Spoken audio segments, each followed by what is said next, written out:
या देवी सर्वभूतेषु मातरूपेण संस्थिता।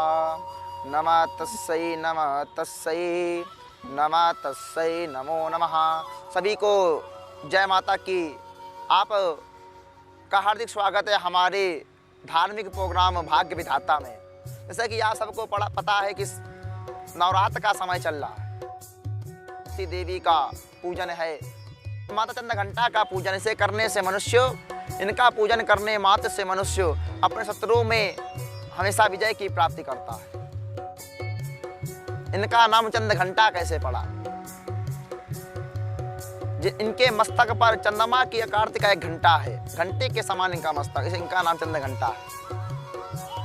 जिनकी सवारी सिंह है और जिनको रक्त यानी लाल पुष्प अधिक पसंद है।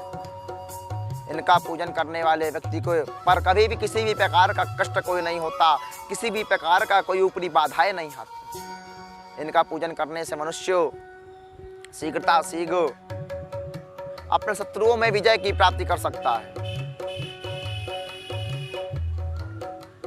और जिन व्यक्तियों की, जिन विद्यार्थियों की किसी कारणवश नौकरी ना लग रही हो तो भी माता चंद्रघंटा की पूजा करके नौकरी की प्राप्ति कर सकते हैं, क्योंकि छोटे छोटे उपाय से बड़े बड़े कार्य किए जा सकते हैं। क्या करना चाहिए? सर्वप्रथम एक कपूर में 2 लौंगों को जला करके रखकर अपने शत्रुओं का नाम लेकर उसे माता के सामने जलाना चाहिए।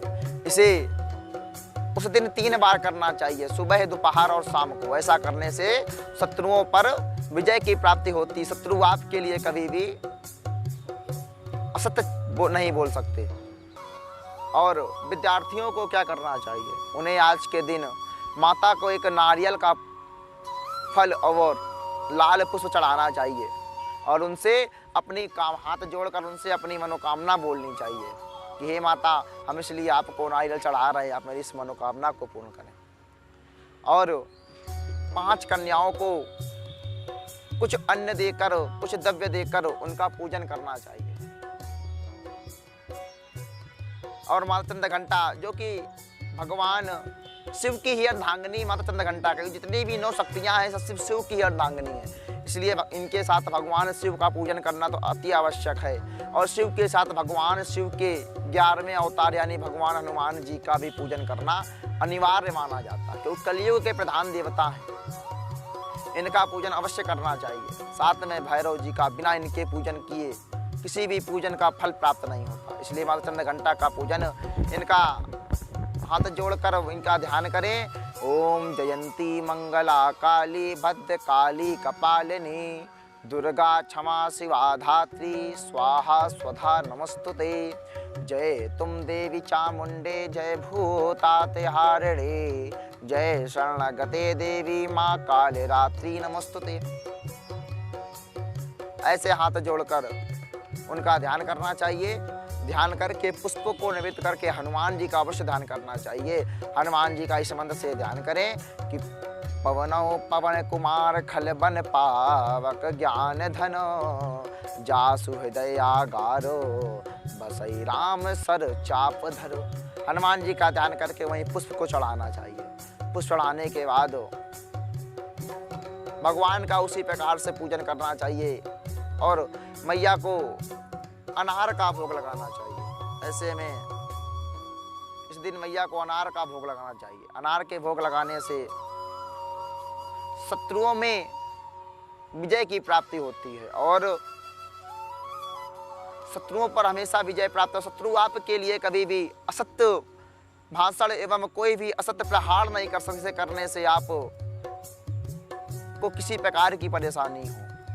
और जिन व्यक्तियों को रक्त से संबंधित समस्या हो वह व्यक्ति मां चंद्रघंटा की सेवा करके शीघ्र स्वास्थ्य में लाभ प्राप्त कर सकते हैं। इसलिए ऐसे व्यक्तियों को भी माता चंद्रघंटा की सेवा करनी चाहिए, उनका पूजन करना चाहिए। छोटे छोटे उपायों को कर आप बड़ी बड़ी समस्याओं को दूर कर सकते हैं। मंदिर में जाकर के किसी को कुछ दान देकर दिया, ऐसा करने से माता प्रसन्न होती हैं और शीघ्र हमारे घर में धन की वर्षा करती हैं।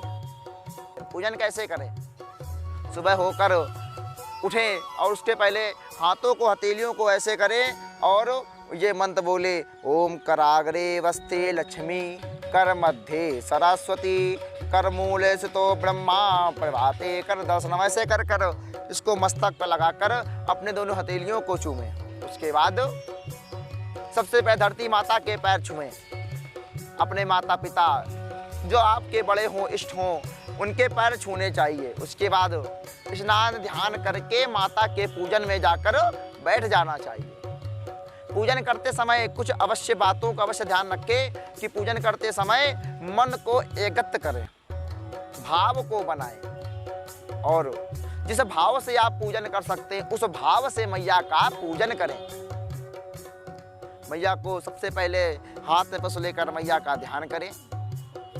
घंटा शूल हलानि शंख मुसले चक्रम धनो सायकम हस्ताब्जे दतिम धनात विलसा छीता सुतुल्या प्रभा गौरी देव समद्भवाम जिगता माधार भूता महा पूर्वा मत सरस्वती मनुभजे सोमवात दैत्यादिनी।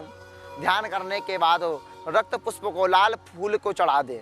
उसके बाद हाथ में चावल लेकर थोड़े चावल छोड़ें, ओम दुर्गाय नमः। और उसके बाद मैया का 4 बार जल छोड़कर रोली अक्षत गंध पुष्प चढ़ाएं। माता को भोग लगाए, अनार का भोग लगाना चाहिए, नारियल का भोग लगाना चाहिए, एक नींबू चढ़ाना चाहिए और कपूर और लौंग को रखकर उसे जलाकर ऐसे बोलना चाहिए कि मम परिवारस्य आयु करता, क्षेम करती, तुष्टि करती, पुष्टि करती, आरोग्य करती, व्यापारी, रोजगार कार्य सफल करती, वृद्धि करती, वर दो भवा। ऐसा करना चाहिए और उसके बाद माता का आशीर्वाद लेकर के सर को झुकाकर मैया को प्रणाम करना चाहिए।